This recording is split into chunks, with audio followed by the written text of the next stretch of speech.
9장 23절 한 구절만 말씀 받겠습니다. 누가복음 9장 23절 말씀입니다. 누가복음 9장 23절 말씀입니다. 신약성경 107페이지 누가복음 9장 23절입니다. 다 같이 하늘 말씀 받겠습니다. 시작.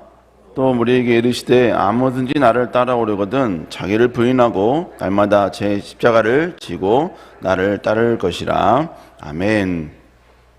자, 오늘 누가복음 9장 23절의 말씀을 가지고 주님을 따르는 자의 모습이라는 제목으로 함께 말씀을 나누도록 하겠습니다. 오늘 본문은 예수님께서 제자들과 따로 만나셔서 따로 구분되셔서 그들과 함께 대화하는 가운데 나온 영적 진리의 말씀입니다. 주님은 가시는 곳곳마다 언제나 수많은 무리들이 함께 있었죠. 그리고 그들은 예수님의 기적을 보았고 그리고 예수님의 능력을 체험하면서 지금까지 자신들이 알고 있던 예수 그리스도가 아닌 정말로 메시아 되신 예수 그리스도를 그들은 서서히 받아들이고 수용하는 그런 과정이었습니다.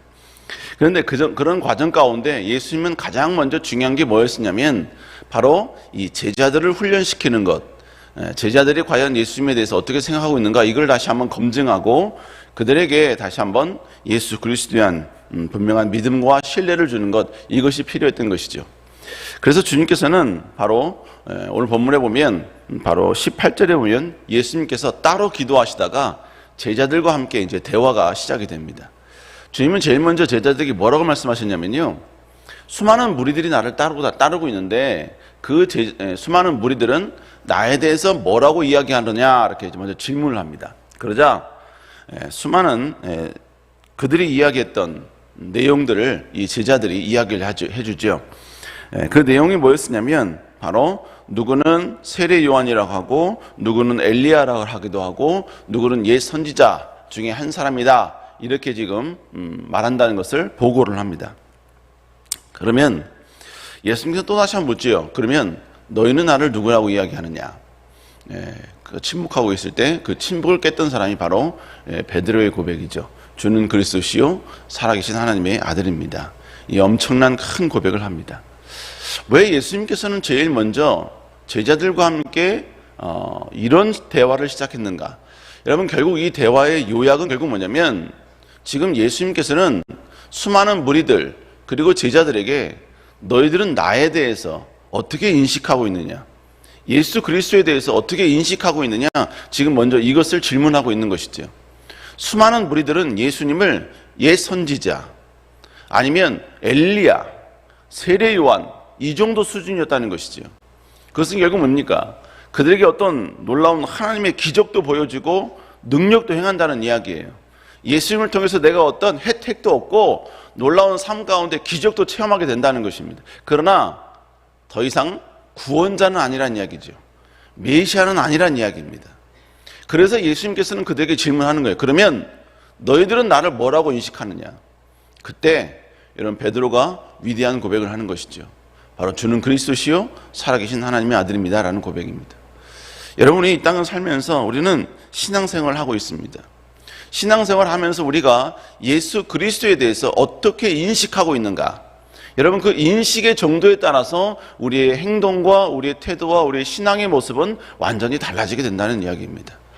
단지 예수 그리스도를 나의 필요를 채우는 분, 나의 어떤 연약한 부분과 나의 가져야 될 모든 것들을 바로 공급하시는 분, 여러분, 이 정도의 수준으로 내가 예수 그리스도를 인식하고 있다면 여러분, 기도를 합니다. 봉사를 합니다. 헌신을 합니다. 그러나 그 모든 목적은 뭐냐? 바로 내가 무언가를 채우기 위함이죠. 뭔가를 내가 얻기 위함이라는 것이죠.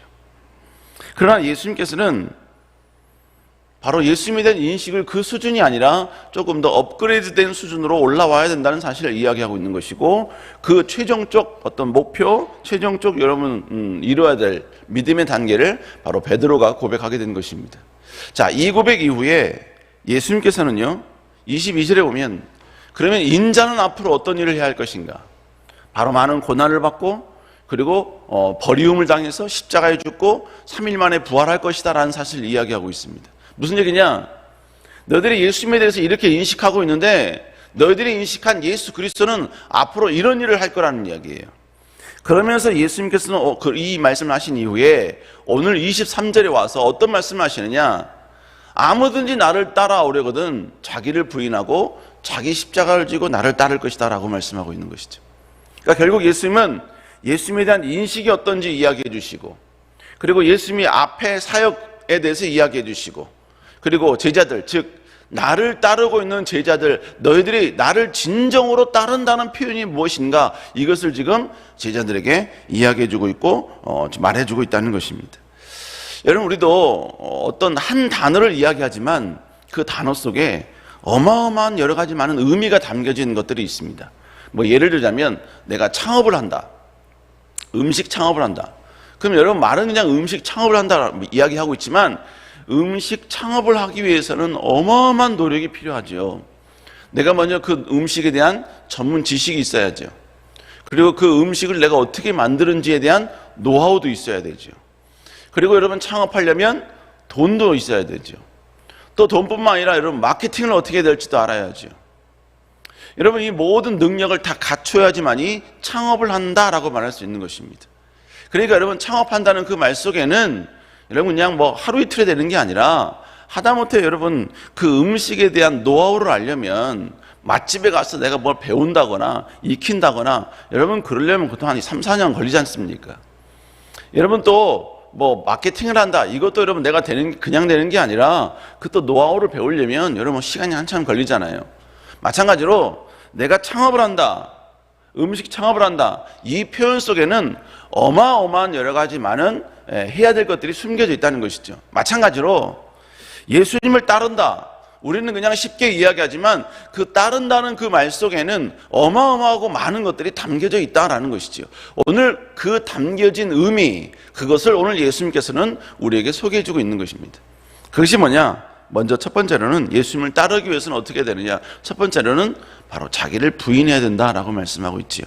우리 한번 누가복음 9장 23절 다시 한번 읽어볼까요? 시작. 아버지 나를 따라오려거든 날마다 제 십자가를 지고 나를 따를 것이라. 오늘 본문에 보니까 아무든지 나를 따라오려거든 이랬거든요. 그러니까 결국 뭡니까? 이거는 예외가 없다는 이야기예요. 직분, 신앙, 경륜, 뭐 신앙의 연수, 성별, 나이 뿐만 아니라 여러분 여러 가지 많은 직급, 지혜 다 필요 없다는 거예요. 예수님을 따라오려면 무엇을 해야 되느냐? 먼저 첫 번째로 자기를 부인해야 된다는 것이죠. 자기를 부인해야 된다.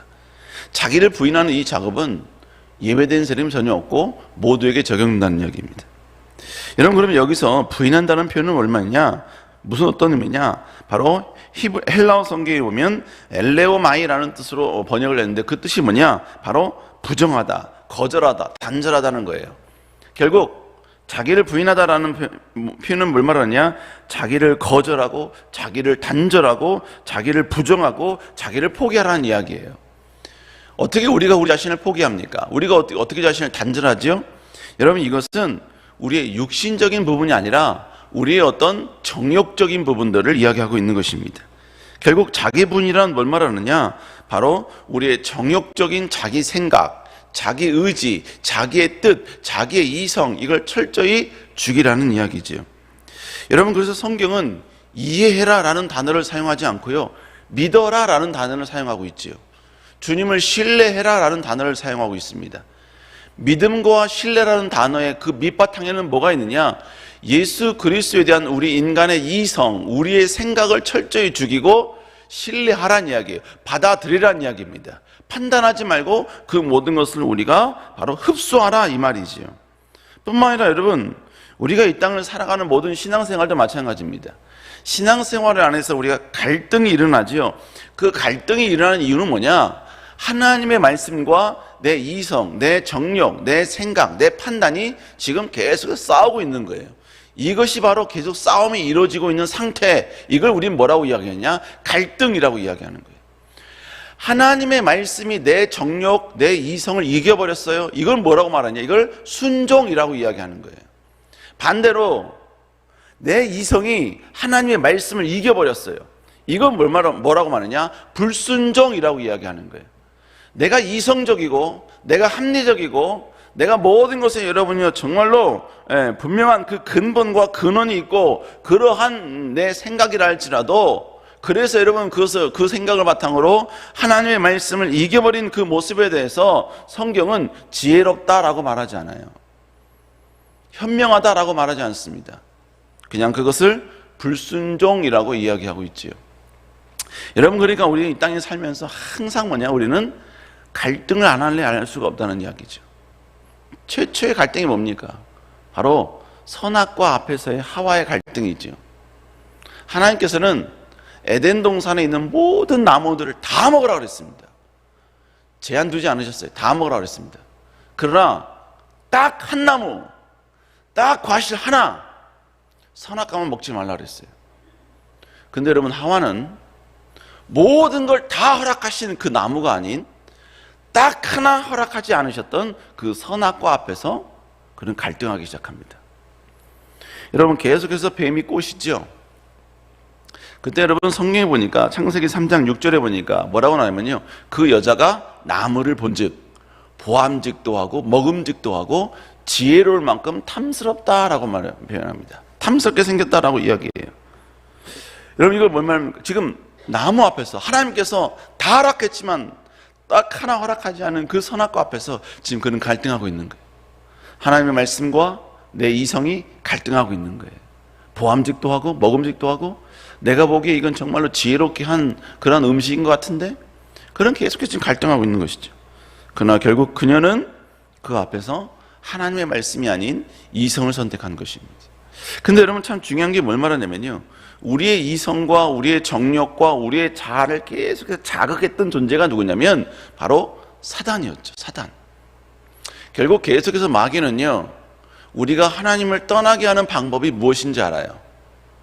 그게 뭐냐면 바로 우리의 자아를, 육신적 자아를 자꾸 충동질하는 것입니다.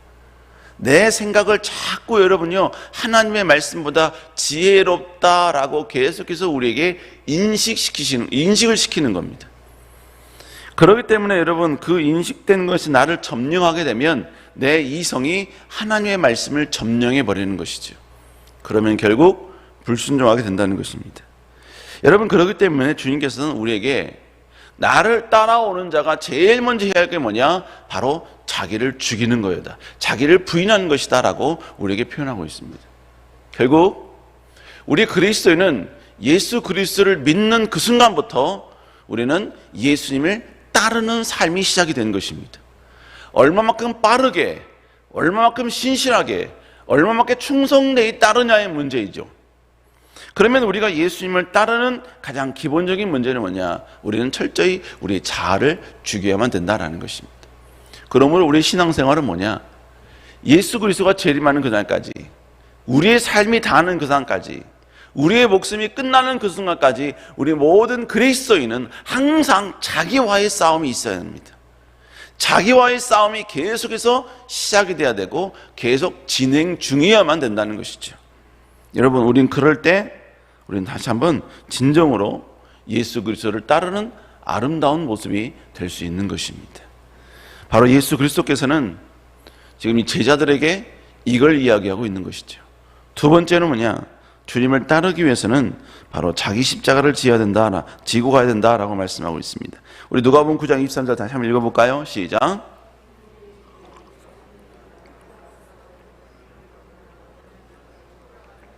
후반절에 보니까 날마다 제 십자가를 지고 나를 따를 것이다. 여러분, 지금 예수님은 여기서 십자가라는 단어를 사용하셨죠? 근데 지금 예수님은 아직 십자가에 못 박힌 상황이 아닙니다. 그리고 아직 이 제자들은 예수 그리스도가 십자가에 못 박힌 그 모습을 본 것도 아니고 성령의 임재를 아직 체험한 것도 아닙니다. 그렇기 때문에 예수님께서 지금 제 십자가를 지고 나를 따를 것이다 라고 이야기했을 때 그 당시는 이 제자들은 이 십자가의 의미가 무엇인지 명확하게 인식하지 못했어요. 알지 못했다는 이야기지요. 그러나 훗날 예수님의 이 말씀하신 이 십자가의 의미가 무엇인지 그들은 깨달았다는 것입니다. 그러면 오늘 본문에서 말한 예수님의 제 십자가라는 얘기는 결국 무엇을 의미하겠습니까? 여러분, 이 십자가는 결국 예수님께서 지셨던 그 십자가를 기본 바탕으로 우리가 이해할 수밖에 없는 것이죠. 예수님에게 있어서 십자가는 어떤 의미입니까? 바로 예수님이 이 땅에 오신 목적을 완벽하게 이룬 성취의 장소였습니다. 예수 그리스도가 이 땅에 오신 하나님의 뜻을 100% 이루신 그 예수님의 희생, 예수님의 결단, 예수님의 포기의 자리가 바로 십자가였다는 이야기죠. 결국 이 십자가란 예수 그리스도의 사명이었고, 예수 그리스도의 비전이 성취되는 장소였고, 예수 그리스도가 이 땅에 존재하는 목적을 온전히 이룬 그러한 현장이었다는 것입니다. 그런데 예수님께서는 결국 이 십자가를 자기 십자가를 지어야 된다라고 말씀하고 있습니다. 이건 뭘 말합니까? 우리는 이 땅에 태어났을 때 우연히 태어난 존재가 아니라는 이야기죠. 하나님께서는 각자에게 주신 사명이 있다는 이야기예요. 하나님께서는 이 땅에 우리를 보내실 때 그냥 우연히 보낸 게 아니라 분명히 우리가 호흡하는 기간 동안 우리를 통하여 이루길 원하시는 하나님의 계획, 하나님의 비전이 있다는 거예요. 우리가 무지하다는 것은 지식이 없다는 표현도 있을 수 있습니다만, 하나님이 나를 이 땅에 왜 보내셨는가에 대한 그런 분명한 자기 인식이 없는 것이 무지인 거예요. 사람에게는 그러므로 죽는 그날까지 꿈이 있어야 합니다. 비전이 있어야 합니다. 이 비전이 내가 만들어낸 비전이 아니라 하나님이 나를 이 땅에 보내신 그 목적과 일치된 비전이어야만 되는 것이죠. 그래서 여러분, 우리는 이 땅 가운데 모든 그리스도인은 하나님이 나를 이 땅에 보내신 그 목적을 성취하고 이루는 과정이 돼야 되는 거예요. 얼마만큼 풍요롭게 사느냐, 얼마만큼 넉넉하게 사느냐, 얼마만큼 내가 가지고 사느냐의 삶이 아니라 얼마만큼 내가 하나님이 나를 이 땅에 보내신 그 목적을 이루는 삶을 사느냐, 바로 이것이 우리 그리스도인이 여러분 살아가는 최종적 고려 비전이 되는 것이죠. 바로 그것을 이루기 위한 그 모든 과정들, 그 모든 사명들, 그것을 주님께서는 자기 십자가라고 표현하고 있는 것입니다. 바로 우리는 주님을 따라가기 위해서는 뭘 말하느냐? 바로 주님이 우리에게 주신 그 사명, 하나님의 뜻을 이루기 위한 그 모든 사명을 지고 가야 될 십자가를 지고 주님을 따라가야 된다라는 것을 우리에게 이야기하고 있는 것입니다. 사랑하는 여러분, 우리는 주님을 따르는 자입니다. 그러나 그 따르는 기준은 우리가 정하는 게 아니에요. 내가 따라가고 싶은데 요만큼만 이런 방법으로 절대 아니라는 거예요. 주님께서 나를 따라오려길 원하느냐? 그러면 내 방식과 내 스타일과 내 룰대로 따라와라 라고 말씀하고 있는 것이죠. 그것이 오늘 본문에서 말씀하신 바로 자기를 부인하고 자기 십자가를 지는 모습이라는 것입니다. 사랑하는 여러분, 언제나 주님께서 인정하는, 주님을 따르는 자의 아름다운 모습으로 나아갈 수 있는 여러분 될 수 있기를 주의 이름으로 축복합니다. 기도하시겠습니다. 사랑의 은혜가 충만하신 주님, 우리는 다시 한번 주님이 기뻐하시는 하나님을 따라가는 하나님 백성들 될 수 있도록 주여 인도하여 주시옵소서. 아버지, 특별히 아버지 이 새벽에 나와 하나님께 귀한 예물 드리며 기도하는 하나님의 귀한 백성들을 축복하여 주시고, 적힌 모든 기도 제목 아버지 응답하여 주시며, 이 응답을 통하여 다시 한번 하나님 나라 영광을 위해서 아름답게 쓰임받을 수 있도록 주여 역사하여 주시옵소서. 은혜 내려 주시옵소서. 아버지, 또한 아버지 또한 새영토 확장헌금 드리고 감사함을 드리고 1,000번째 드리는 모든 예물들 주님이 기억하여 주시고 하나님의 놀라운 축복과 은혜가 임할 수 있도록 주여 인도하여 주시옵소서. 담임 목사님 붙잡아 주시고 언제나 지치 않는 체력과 능력으로 함께하여 주시며 언제나 여호와의 영광이 함께하는 귀한 목사님 될 수 있도록 주여 인도하여 주시옵소서. 아버지, 다시 한번 아버지 우리 세대교회 모든 사역 위에 주의 풍성한 은혜가 있게 하여 주시고 오늘 새벽에 나와 주께 기도하는 모든 기도 제목에 하나님의 응답하여 주시고 역사하여 주시옵소서.